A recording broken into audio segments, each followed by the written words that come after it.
Thank you for that kind introduction, and I'm jealous of your travels. I can tell, having been to Des Moines, Iowa, quite a few times in the last year, but I don't have Vietnam under my belt. But hopefully, after this campaign is over, I'll have some more free time to travel for pleasure. Well, thanks y'all for coming tonight. It's always a treat, Skip, to be in Little Rock, as you know, and be here at the Clinton School. In part because I just love being in Arkansas, but also because Skip always fills a room. It's incredible. Every time that I'm here, this is my 4th time here. I've been here 3 times to speak, and then my wife came once to speak, and she had an even larger crowd than this, of course. Every time it's a full house, so I'm flattered. I thought what I would do was just talk for a little bit about the political landscape, the midterms, a bit on 2016, because I have a feeling that there's some folks in this room that are going to be curious about 2016. And then open it up for questions, and I can hear what's on your mind, and talk about campaign politics, Washington, news media, the Times, whatever questions you might have. So here we are, 25 days, 24 days, Skip, what are we, 25 days out? And I actually have a reason to be in Arkansas, because you guys have some really crucial elections here, so this is not just a junket here. This is a working trip, too. The 6th year of the president's term in office, as Skip knows, is always challenging, or it's historically challenging at least. The country often has a certain fatigue about the president in office, and it's typically been a buildup of issues, sometimes scandals, sometimes just challenges relating to issues that are happening in the country and around the world that are adversely impacting that president. And this year is no different. What has compounded the challenge for President Obama is that, in the words of one White House staffer to me last week, they're playing an array of away games politically. And that's to sort of use a sports metaphor to capture the landscape that we're looking at. Now, most of you folks know, because you follow politics closely, the House isn't really in play this time around. Nobody thinks on either side that the House is going to move. The Republicans might gain a couple of seats, but they're going to keep control going into 2015. What I'm talking about in terms of those away games are the Senate races, and that's what is in play this time around. Democrats have the majority currently. Republicans need 6 seats to take back the majority. The challenge for Democrats, in addition to President Obama's flagging approval rating, is those so-called away games. It's the fact that this Senate election is taking place in states that President Obama lost in both of his elections: West Virginia, South Dakota, Montana, Alaska, Arkansas, Louisiana. North Carolina, he lost in 2012, he won in 2008 narrowly. So inherently, because of the timing of this election and because of the nature as to where it's taking place, this is going to be a tough year for Democrats, and they always knew that. Here we are 25 days out, though, and I don't think there's anybody in the country who thinks that the Republicans taking back the majority is entirely a done deal. People might think that they're favorites or they have a good shot, and I think that's fair enough, but I don't think anybody believes that it's sort of done in the bank kind of thing. You talk to Democrats and they are nervous, anxious, apprehensive, but it doesn't feel like 2010, when 4 years ago everybody kind of knew at this time, 25 days out, it was going to be a really, really difficult year for Democrats, and here in Arkansas you guys knew that well. Because of Senator Lincoln's challenges. I'm happy to go state by state during the Q&A if you want, but let me just talk briefly about the sort of Senate landscape. There are 3 states that Democrats control in the Senate, where you got retiring Democratic senators, where you had the Republicans kind of assumed that they were going to win, right? Montana, West Virginia, South Dakota. Now, Montana and West Virginia probably locks for the Republicans. South Dakota is looking more interesting now, and I can go into that if you want during the Q&A. It's a fairly complicated race. You've got 4 candidates, actually 3 of which are drawing fairly significant votes right now in that race. So that could be one that comes back on the board in some ways. And then you've got 3 red states, Alaska, Arkansas, Louisiana, where you've got Democratic incumbents who are facing really tough races, okay? And then you would put into that sort of 3 purplish states, Iowa, Colorado, and North Carolina, 2 of which you've got Democratic incumbents, Colorado and North Carolina, who are facing tough races, but who are still narrowly leading, or it's about tied. And then you've got Iowa. In Iowa, where I spend a lot of my time, for obvious reasons, you've got Senator Tom Harkin retiring, and you've a very, very competitive Senate race that actually could be decisive in terms of who controls the Senate. And I can talk about that more during the Q&A if you want in terms of the candidates. But the challenge for Democrats this time around is that, you know, so many of these races are not just taking place in red states. It's sort of the flip side of the Obama coalition, of the Obama map. You know, President Obama was good news for Democrats in terms of putting more states in play, expanding the electorate, really sort of changing how Democratic politics works in the 21st century, at least in presidential years. The downside of President Obama for Democrats is that a lot of historically Democratic states don't like him very much, and he has sort of hastened a realignment of some places like Kentucky, West Virginia, here in Arkansas, Louisiana, where you've got a lot of what I call ancestral Democrats, folks whose parents were Democrats, whose grandparents were Democrats, who have stayed Democrats, even though their states have become more and more conservative and have moved sort of towards the Republican column. And President Obama has sort of hastened that realignment. And especially in a midterm election year where you've got fewer folks showing up at the polls, it makes it harder for Democrats, because the combination of the fact that President Obama is very unpopular in those kind of states, and Democrats don't typically show up in non-presidential years. So, you know, the good news side, if you're a Democrat for this president, is that he wins in 2008 and 2012, a new coalition, young voters, minority voters, a lot of women. He puts new states on the map. So it's sort of a transformational president in that way. He uses new kinds of techniques to turn more folks out. He focuses more on motivating his own base and sort of building up turnout among his own coalition than he does trying to win over swing voters. And so in a lot of ways, the sort of president is politically transformational. And that's why Democrats now have a strong hold on the White House that may in fact endure past this president. But again, the downside of that is that for every Colorado or every Virginia that he has made a Democratic-leaning state, or at least has helped made a Democratic-leaning state, there's an Arkansas or a Kentucky or a West Virginia, historically Democratic states that are now moving away from their party, from their parents' party and their grandparents' party.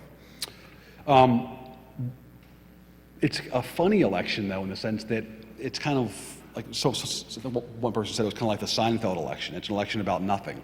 You know, in the past, we had 2006, where the Iraq War was the galvanizing issue that was driving that race. People were really unhappy about President Bush's stewardship of the Iraq War. Democrats take back the House and Senate. The next day, President Bush fires Don Rumsfeld, clearly about the Iraq War. 2008, President Obama becomes the first black president. He sweeps out President Bush. The Democrats gain seats in the House and Senate. It's a repudiation of President Bush, and it's a reflection of the deep concern over the economy falling off the cliff 2 months beforehand. Very clear what that election was about. My a colleague at the paper who had my job in that election cycle called it a national catharsis. It was clear what 2008 was about. 2010, very similar. The country thought that President Obama and the Democratic House and Senate had sort of gone too far, and there was a backlash towards that, and especially in places like Arkansas, the Republicans won overwhelmingly. Arkansas had 5 of their 6 members of Congress were Democrats up until 2011, and then that cycle comes around, and what happens? Well, it flips, and now you've got five Republicans and 1 Democrat in your delegation. 2012, less clear what it was about, but obviously President Obama made Mitt Romney somebody who was not a viable option.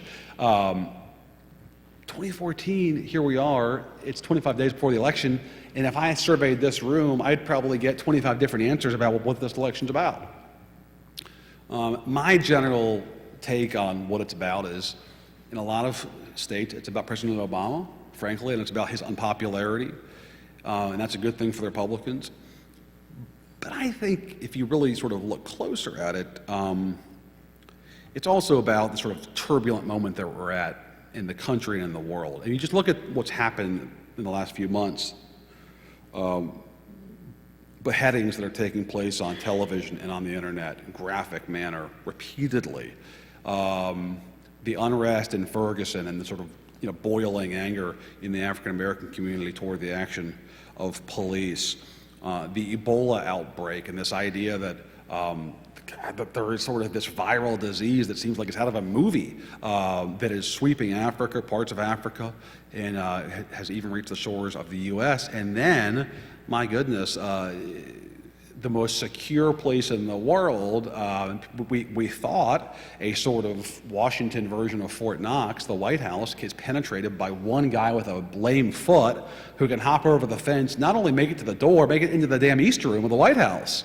And you combine all those things, and people are anxious, and they're concerned about what's happening in the country and the world. And I haven't even mentioned the economy yet. You look at the jobs numbers, you look at the stock market, and things are certainly improving, but no less an authority than President Clinton said in Monday when I was there in Conway that nobody believes the economy's coming back yet because folks don't feel it in their own lives.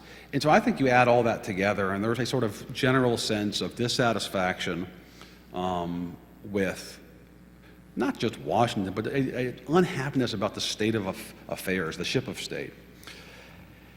And that sense of unhappiness tends to benefit the party that doesn't control the White House. And so I think that's sort of the best way to sort of capture what's happening this year. What to watch for in the final weeks of the campaign. The expression that I like to use is that politicians vote with their feet, okay? So watch where they go and watch where they spend the money. In terms of where they go, keep an eye as to where President Obama and President Clinton go, okay? President Obama is limited as to where he can go. I wrote a story this week about how few Democrats want him in their states campaigning for him. He's raising a lot of money at private events, but this election is not being decided in Greenwich, Connecticut, New York City, and Los Angeles, okay? It's being decided in Craighead County, Arkansas. And the fact is that there's not a lot of places he can go. My sense is that you'll see him doing rallies in Blue America, that you'll see him in places like New England, like the upper Midwest, cities like Chicago, his hometown, Detroit, and perhaps a few pockets on the West Coast. That's sort of where he's safe. But I think mostly you'll see him focus on raising money in private and doing so-called message events about the economy to sort of try and give his party a framework to run on. But keep an eye as to where he goes. And especially if some Democrats think, and Skip and I were talking about this beforehand, if some Democrats think, you know what, I've really got to get my base out. Yes, President Obama, his numbers have fallen, but I need him to really fire up his coalition, and I'm going to take a risk and bring him in. So keep an eye on that. And then keep an eye on where President Clinton goes, and for that matter, Hillary Clinton. And I think you'll see them, for the most part, in red America, especially President Clinton. He was in Arkansas this week. I think you'll see him back probably for when early voting begins later this month. I think there's a chance that he'll come back even one more time after that, perhaps right before the election for a final push. I don't know about you, but I kind of got the sense from watching him on Monday that he really cares about this election in Arkansas. He's following it intently, and I think Skip would know this better than I would, but I think he's bothered by the fact that Arkansas is sort of moving away from its Democratic roots and is sort of embracing a more traditional, nationalized version of conservatism. And I think he really wants to stop that. And I think he sees perhaps this year as one of the final chances to at least slow that tide. And also, I think you'll see him in places like Kentucky, Louisiana. And the money, pretty clear to see what states, what campaigns the candidates and the committees think that they can compete in. Where are they pulling money out of? Where are they putting money into? So keep an eye on the money and the travel. Lastly, before I take questions, let me just talk about 2016, because I couldn't come to the Clinton school and avoid that entirely. It's hard to see a scenario at this point where Hillary Clinton wouldn't run for president given the expectations of her party and given the sort of pull of history. Just watching Bill Clinton here this week in Arkansas, Skip, I was struck by the fact that this is the 40th anniversary of his first run for Congress in 1974 when he lost to John Paul Hammerschmidt. And if you include the Clintons working for George McGovern in Texas 2 years before that, this is the 42nd consecutive year that President Clinton has been an active campaigner. 42 consecutive years. I mean, there's nothing like that in American history that I can think of, where somebody has been that engaged in American politics in a real direct, engaged, hands-on way. It's hard to see them walking away from that all of a sudden, especially with the country where it is right now, with all of this anxiety that I'm talking about, an unstable world, an economy that is showing signs of improvement, but still there is serious issues with income inequality in the country and the fact that a lot of the growth is taking place for the top 1%. It's difficult to see them saying, it's been a nice career, but we're going to enjoy being grandparents and hang out in Chappaqua and read the paper and walk the dog. But Skip can answer to the real story about that. If she doesn't run, for whatever reason, I think you'll see a lot of folks put their name out there. Who to watch? Martin O'Malley, the governor of Maryland? Certainly. Vice President Joe Biden? Absolutely give it a look. Senator Bernie Sanders from Vermont, I think is going to run, even if Hillary does run. I think you'll see a lot of senators look at it. Amy Klobuchar from Minnesota, Kirsten Gillibrand from New York, Mark Warner maybe from my home state of Virginia. I think you'll probably see a governor or two look at it from the Democrats as well.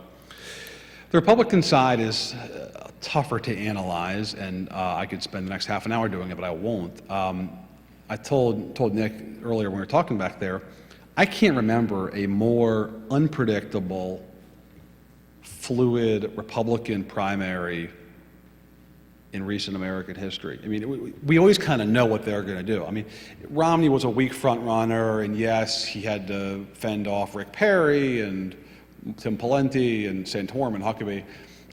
Santorum and Newt. Huckabee was 08. But we kind of knew that Romney was always going to be the guy. And that tradition goes back for a long time. You always kind of know who the Republicans are going to look to.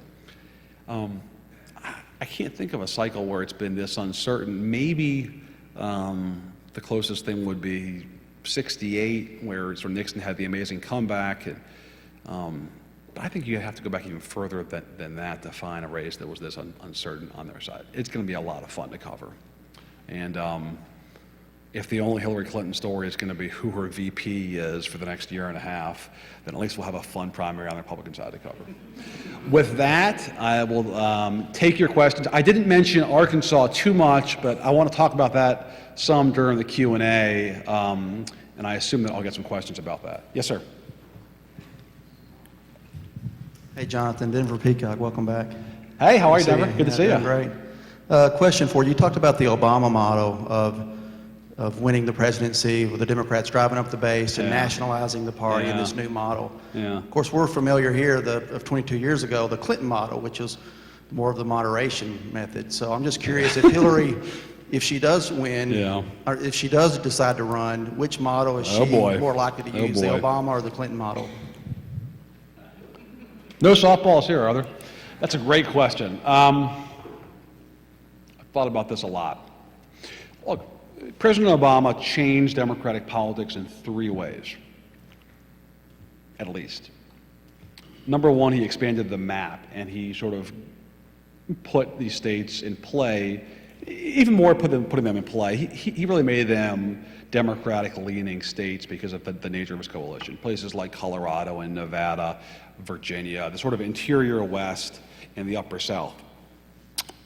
The reason those states have become more Democratic-leaning is because of the second reason that explains his success, which is he created this new Democratic coalition. Ron Brownstein, the great political journalist who I hope is here at some point, he calls it the coalition of the ascendant, right? It's young, it's diverse, a lot of women, highly educated. It's what the country's going to look like in 20, 30 years. And President Obama is tapping into it now. And where do those folks live? Well, a lot of them live on the coast, but they also live in places like the upper South where people have moved, and they also live in the interior West. Suburban Denver, suburban DC, suburban Raleigh, Vegas. I mean, you go to these communities and you've got people from all over the world. And the third way he changed Democratic politics is that, and this gets to your point, you know, instead of saying, well, I'm going to try to sort of shade my views left and right and say portray myself as more of a moderate, he pretty much took the progressive side, especially going into 2012, on pretty much every cultural kind of litmus test, and didn't try to have a foot in both worlds. He pretty much ran as an unapologetic progressive, on culture at least. Economics is a more a different story, but on culture at least he did. And the bet was that that's where the country is going, and that's where the country is, and the places that I need to win. And so, in doing so, he thought that if you're unapologetic about this cultural stuff, that's the best way where you can galvanize the Democratic base. And if we can just maximize turnout and get our folks out, we're going to win. We're not going to win overwhelmingly, but we're going to win. And that is the better way to go about winning elections than trying to persuade voters. It's the more simple way to explain it is motivation rather than persuasion. I think it's going to be hard for Hillary Clinton, who will have some of the Obama alumni on her campaign staff, I'm sure, to move entirely away from that model just because of where the country's demographics are now. There's so many of those kinds of voters in the states that she'll need to win. Now, that said, her own style and her husband's style is they're sort of not naturally inclined to sort of doing that. They are more tempered because of their background in Southern politics, because of their relationships now in New York. They're more consensus oriented. You know, one of the most striking things, it was so, and this is a bit off topic, so forgive me, but it was so perfectly Clintonian. I don't know if you guys saw the CGI conference, which is sort of the Clinton Davos now that takes place in New York every September. Davos on the Hudson. The big soda companies came out and said that they were going to preemptively lessen the calories in soda over a set period of years. And the deal was brokered by Bill Clinton, who then touted it as the sort of great moment where these companies are taking initiative and trying to curb childhood obesity by making their own product healthier. But it was the classic Clinton way, right? You're working inside the system, you're working with business, you're pushing them towards socially progressive goals, but you're doing so from within, not by throwing rocks at them from the outside. You're trying to affect change from the inside not in a punitive way, but in a way that sort of works with them. And the soda companies are staying a step ahead of what they see coming, which is taxes, by saying, we're going to fix this ourselves. I use that anecdote to sort of capture what I see as the Clinton way, which is sort of, we're going to work within, we're going to sort of try to be accommodating and find consensus. So how do the Clintons square that style and Bill Clinton's approach to politics with a Obama school and a Democratic school increasingly that says, look, the country now culturally is with us, and the states that we need to win, they're with us. We should just maximize those folks. I don't have a great answer for you because I think it remains to be seen, but I think it's going to be harder for her to walk away from the Obama school of turning out voters entirely. Yes, That's a great question, though. Right back here. Sorry to ramble, but Yes, it's sir. fascinating. Right here, Bob, right here. Yeah. Yeah, right here. I'll keep it shorter, but that's a good question. Thank you. Thank you for coming. Yeah. I'm Robert Taylor. I'm a student over at All a right. small liberal arts college up in Conway. Hendricks. where you just were. Yeah. All right. And I'm a politics major, and I have a question regarding something called the Bannock Street Project. It's I think a Good question. $60 million investment by the good story. DNC and the DSCC Yep. into turnout, base turnout. Yeah. And a lot of these states have Yeah. never really seen a turnout organization Yeah. like what we're Yeah. going to be seeing. And a lot of communities, like I'll reference Pine Bluff, many eastern Arkansas communities, have never seen anything like what the Democrats are putting together. I want to know if you think it's going to be successful for Democrats in the midterm, and if it is it going to be a new model for Democrats in the midterm? Well, that's a nice sort of follow from the question that Denver asked about the Obama school versus the Clinton school. That's the Obama school, right? Which is to say, the biggest challenge that Democrats have in a midterm election is the fall off of voters who don't show up. And how do we go about getting those folks out? Well, you invest more money in turnout, and again, who are you turning out? It's not persuadable voters on the fence, I don't know. It's your people. They're loyalists, they're Democratic-based voters who just don't show up. And so this is going to be fascinating to watch to see if President Obama's troubles, the natural difficulties presidents have in their 6 years, the tumult happening around the world and the country right now, and this economic recovery that doesn't feel like an economic recovery, as President Clinton said, if all of that is not enough to lift the Republicans, if it's close enough, if Democrats can really use that to their advantage. I mean, what they're doing basically is, they're spending a lot of money on TV ads. You guys know that. I don't have to tell you that here. That's why the mute button was invented. Or actually, forget the mute button, it's DVR. Yeah, it's DVR, Netflix. But they're spending a lot of money on TV. But they're also spending a lot of money on field, on trying to turn out the vote. And Mark Pryor here certainly is doing that. They have countless people who were dedicated entirely just to turning out folks that didn't show up in the previous midterm election, but who do show up in presidential elections. They're called surge voters. Look, why do you think President Clinton was in Conway and Jonesboro? It's not because he has some kind of love for those cities historically, although he'd tell you he does. It's because those are two of the biggest colleges in the state, UCA and ASU, and President Clinton was there as a celebrity figure who could sort of encourage the kids to A, register to vote, B, volunteer, and then C, promise to early vote. I mean, that was sort of the ask. That was the idea. When I was in Conway, I was in the press area, which is sort of back from the stage, and I could see the volunteers with clipboards signing people up to volunteer and to register to vote as they left. So, to answer your question succinctly, I put it in football terms. That's kind of easy for me. Skip and I were talking about this beforehand. If this is going to be a tough year for Democrats for all the reasons that I mentioned, the greatest GOTV operation in the world is not going to matter. But if they can get the ball down to the 30-yard line and line up for a kick that's about 43 yards out, so it's doable, then that program could be decisive. It could really help them either save the Senate or at least narrow some of their losses.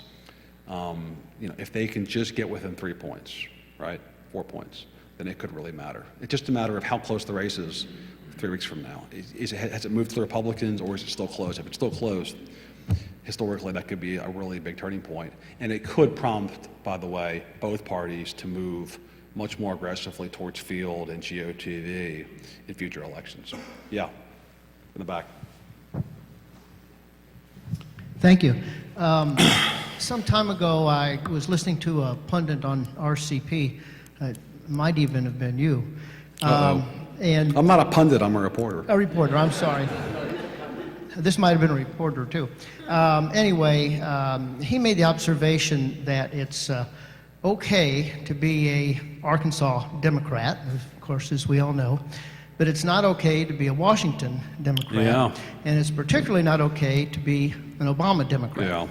And that Obamacare has made Pryor both. Right. And that's one of the reasons he's in so much trouble. I wanted Yeah. to see how you feel about that. I'm glad that you asked about Arkansas, because I was hoping to sort of expound a bit more about your great state. And I do love being here, and not just for the barbecue, although part of the appeal, I have to confess. I mean, Arkansas to me is so fascinating because it really was the last holdout in the South. I mean, the South, starting with Goldwater in '64 in the presidential level, and then moving down the ballot, has moved away from being the so-called solid South of the FDR years, where routinely voted for Democrats up and down the ballot, would vote for a yellow dog before they vote for a Republican, and it's become much more of a Republican stronghold. And you saw that in your neighbors, and Arkansas has really resisted that tide, or it had really until the last few years. And so I'm curious about why it resisted the tide, and I'm curious about why, to use a different metaphor, why the levee has been finally breached, and why the Republicans have finally taken over the House and Senate here, why they have 5 of the 6 seats in Washington. I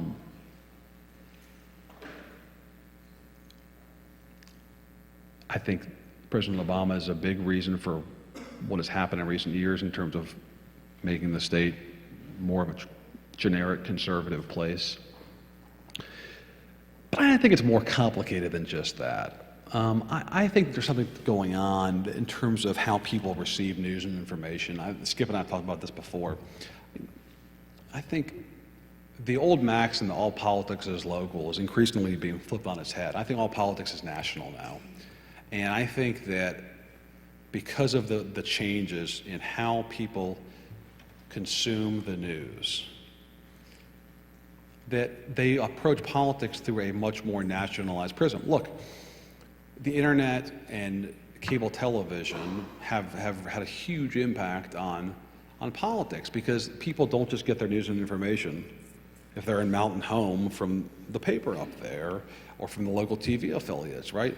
They're watching the same national TV news. If they're into politics, they're watching the same cable television channels that lean towards one side or the other.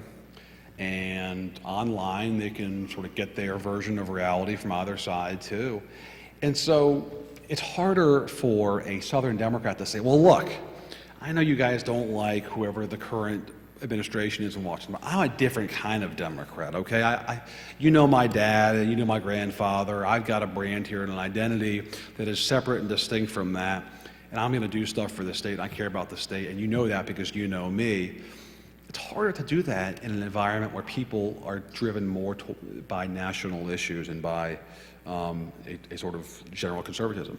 And by the way, the reverse is true. It's harder for a Northeastern moderate Republican to say, yeah, you didn't like George W. Bush because he was this Texas guy and the oil ties, and he was more hawkish than you liked. But you know what?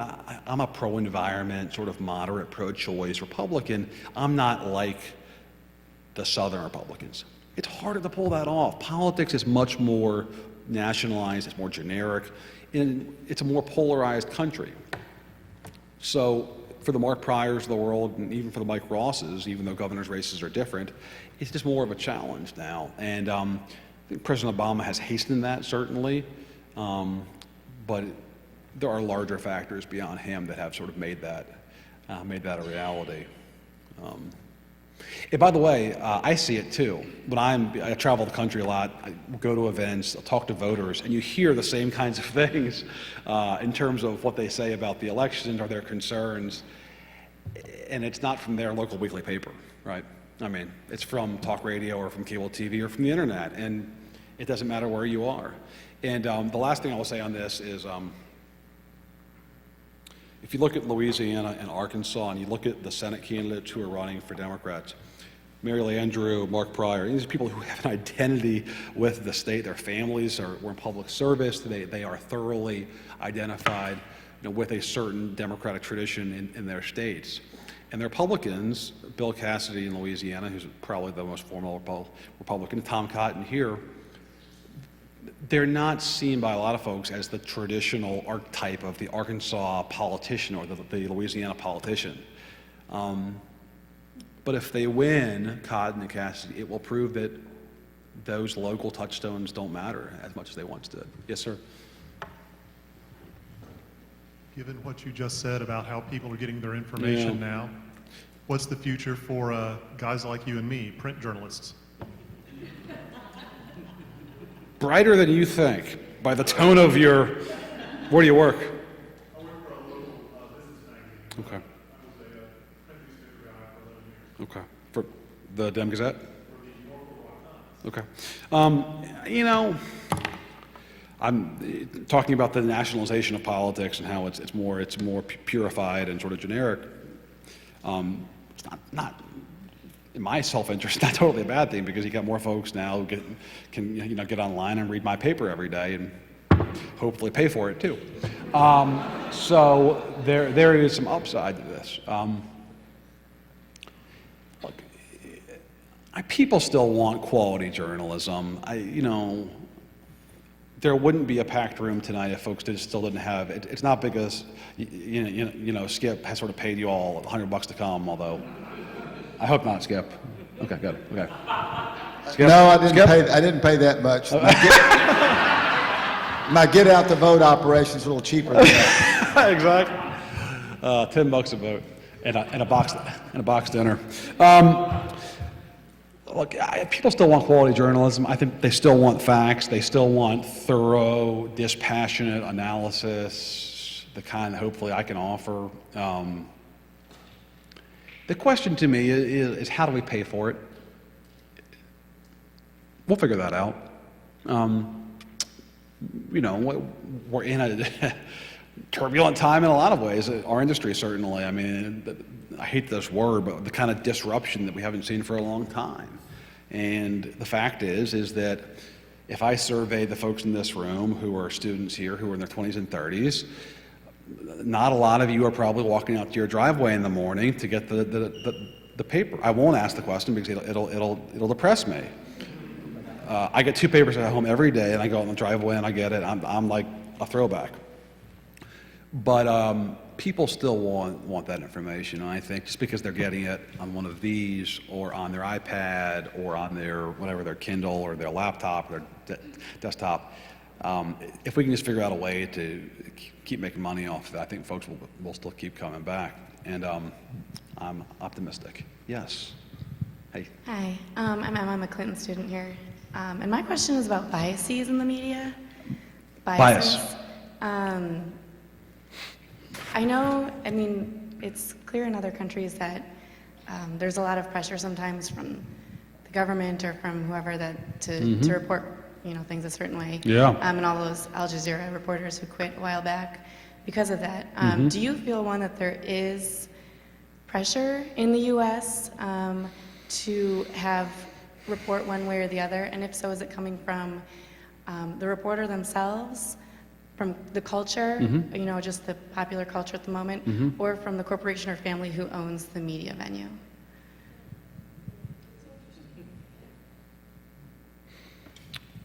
I can speak to my experience, and I've been lucky because I had never really dealt with any kind of pressure to shape my reporting or my analysis in a certain way. I've been lucky in that sense. Look, I happen to think that I work for the greatest news organization in the world. I'm very lucky. I see some heads nodding. So. nytimes.com. Renew your subscription. multi-platform, it's available, we got new videos, the whole 9 yards. And the great thing about the Times is that we have a family that is dedicated to the paper, that is dedicated to quality, in-depth journalism, that will pay for it. Do we have the financial challenges? Absolutely. But what we don't have is we don't have folks that are pushing us to slant the reporting in a certain way. I mean, you know, we have taken on presidents of both parties for a long time, elected officials in both parties, and I just don't see that, and I'm very close to it. I sit across from a guy named Jim Risen. Jim Risen won a Pulitzer Prize for his reporting on the warrantless wiretapping in the Bush administration. He's done really tough stuff on President Obama and the NSA. He's fearless. The idea that an editor would walk over to him and tell him to sort of go easy, he'd walk out the door and quit that moment. But nobody would do that because that's not why they're there. And so it's a remarkable place to work. And I just don't think that those kind of pressures exist at my paper, and I don't think they exist at the other reputable news organizations around the world. Yeah, maybe it's a different story, but I think in our country we're lucky to have some really great news outlets that still are committed to doing thorough, in-depth reporting without fear or favor, as the Times motto goes.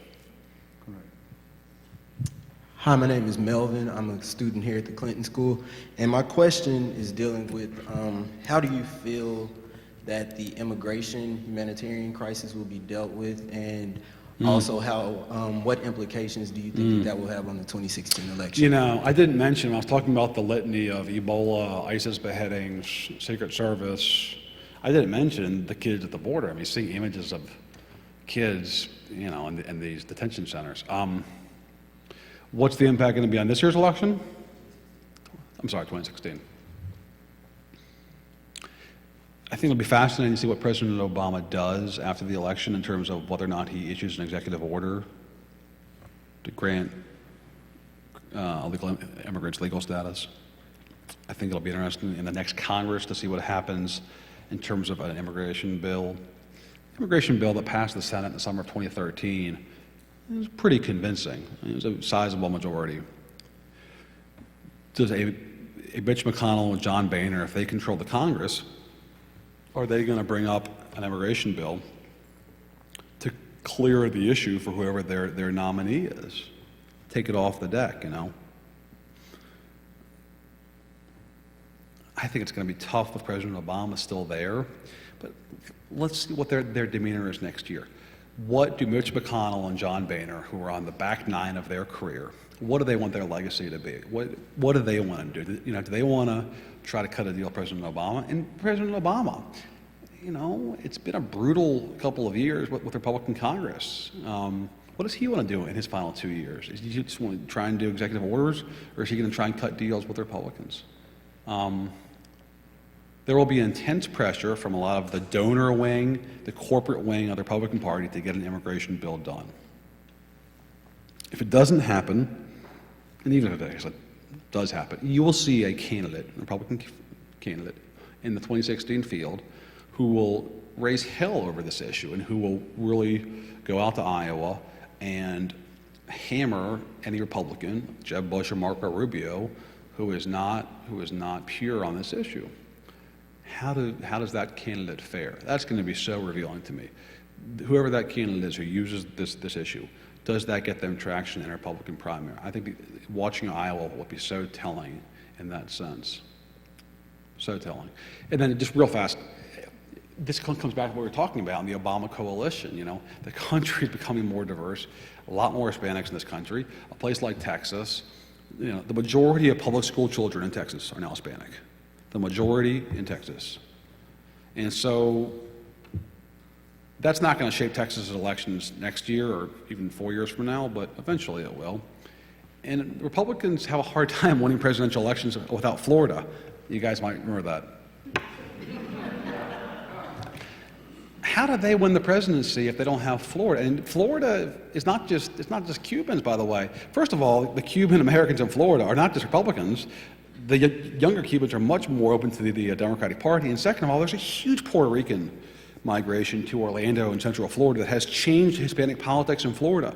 I say all that to say, how do Republicans win the presidency without Florida? And how do you now navigate the Hispanic vote in Florida if this issue is still out there? Yeah. Sorry. There's a question, Michael, in the back, and this will be our last question. Oh, I can go if you want more. Yes, sir. It's Michael Watson. I'm a student at the Clinton School as well. In your opinion, what do you think the Obama legacy is, and what can he do in the next 2 years that will positively or negatively affect the Republican or Democratic presidential challenger or nominee? Have you read Rolling Stone? The cover of Rolling Stone about Paul Krugman's article? Yeah, so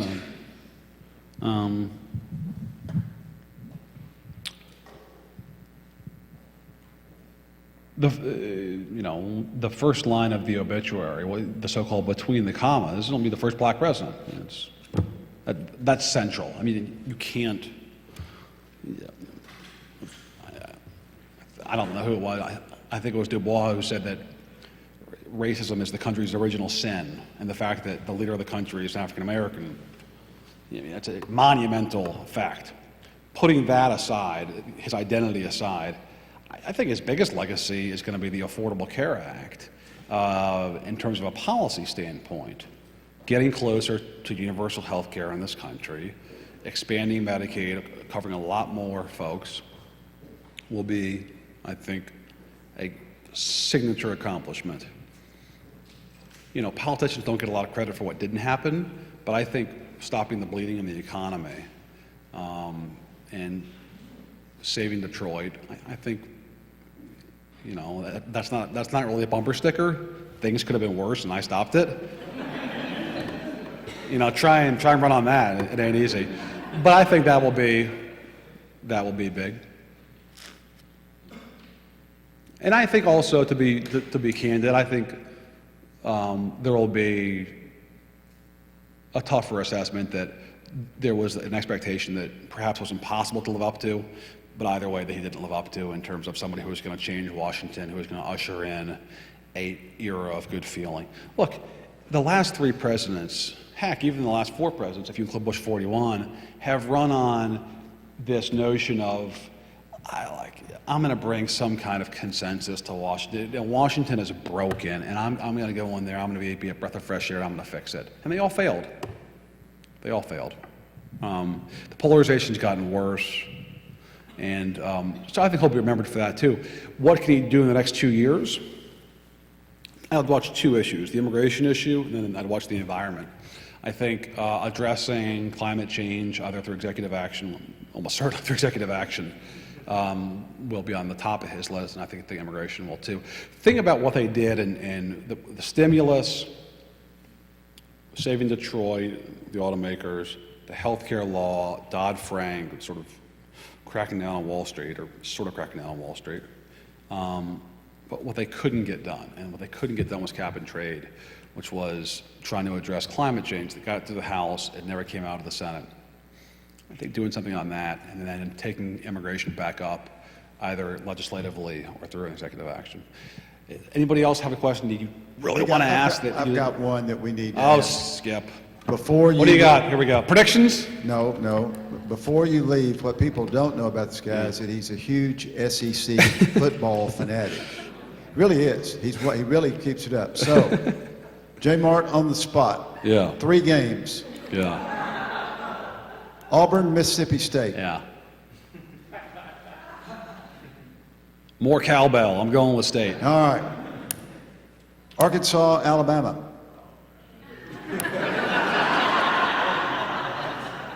Considering that Skip was going to buy my dinner tonight, and I'm a pretty hungry guy, I'm going to say, woo pig suey. Ole Miss, Texas A&M. Got to go with the Rebels. Got to go with the Rebels. Ladies and gentlemen, Jonathan Martin.